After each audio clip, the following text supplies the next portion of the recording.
अयोध्या के राजा दशरथ की 3 पत्नियों और उनसे होने वाले 4 पुत्रों राम, लक्ष्मण, भरत और शत्रुघ्न के बारे में सभी जानते हैं, लेकिन भगवान राम की बड़ी बहन के बारे में हर किसी को नहीं पता।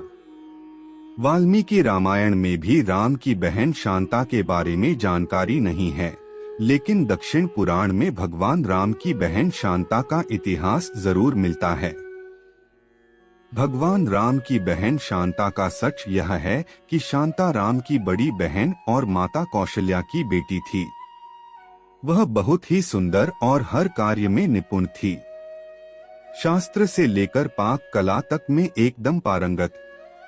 वहीं रानी कौशल्या की बहन थी रानी वर्षिणी, जिनका विवाह अंगदेश के राजा रोमपद के साथ हुआ था। दुर्भाग्य की बात यह थी कि किन्हीं कारणों उनकी कोई भी संतान न हो सकी। एक दिन वर्षिणी राजा रोमपद के साथ कौशल्या से मिलने अयोध्या आई। जब सभी एक साथ बैठकर भोजन कर रहे थे, तभी वर्षिणी ने दशरथ की पुत्री शांता की शालीनता और कार्यकुशलता से मोहित होकर अपनी एक इच्छा प्रकट की। वर्षिणी ने कहा, वैसे तो मेरी कोई भी संतान नहीं है, लेकिन मेरी इच्छा है कि शांता की तरह ही मेरी भी एक पुत्री हो। वर्षिणी की इस बात पर राजा दशरथ उन्हें शांता को गोद देने का वचन दे देते हैं। इस प्रकार राजकुमारी शांता अंगदेश के राजा रोमपद की पुत्री बन जाती है। एक दिन राजा रोमपद किसी काम में इतना खोए रहते हैं कि उनकी चौखट पर आए ब्राह्मण की आवाज उन्हें सुनाई ही नहीं देती। फलस्वरूप ब्राह्मण को खाली हाथ वापस लौटना पड़ता है। देवराज इंद्र को राजा रोमपद द्वारा किया गया ब्राह्मण का यह अपमान जरा भी रास नहीं आता। वह अंगदेश में वर्षा न करने का निश्चय कर लेते हैं। ऐसे में बिना वर्षा अंगदेश में सूखा पड़ जाता है। इस वजह से अकाल की स्थिति पैदा हो जाती है। इस समस्या से उबरने के लिए राजा रोमपद ऋषि श्रंग के पास जाते हैं और उनसे इस समस्या का उपाय पूछते हैं।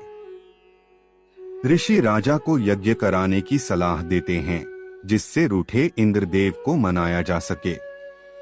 राजा रोमपद ऐसा ही करते हैं और यज्ञ के बाद अंगदेश में पुनः वर्षा होती है। इससे अंगदेश में आई समस्या का अंत होता है। ऋषि श्रंग से प्रसन्न होकर राजा रोमपद उनसे अपनी पुत्री शांता का विवाह करा देते हैं। शांता के बाद राजा दशरथ के कोई संतान नहीं थी। इसके लिए वह बहुत ही चिंतित रहते थे। इसी कारण वह भी ऋषि श्रंग के पास जाते हैं।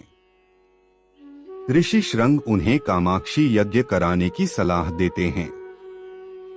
ऋषि के कहे अनुसार राजा दशरथ कामाक्षी यज्ञ संपन्न कराते हैं और प्रसाद के रूप में खीर बनवाते हैं।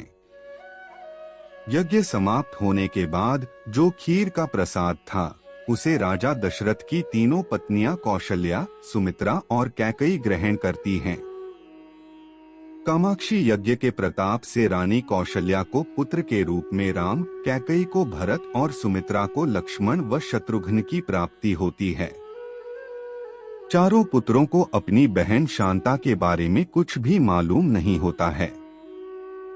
समय के साथ धीरे धीरे राम को अपनी माता के दुख का पता चलता है। साथ ही भगवान राम की बहन शांता के जीवन का सच, जो कोई नहीं जानता था, राम को मालूम हो जाता है। बहन शांता के बारे में जानने के बाद राम अपनी मां को बहन शांता से मिलवाते हैं और सभी पुराने मतभेदों को दूर कर एक साथ रहने का वचन देते हैं। बोलो श्री रामचंद्र की जय।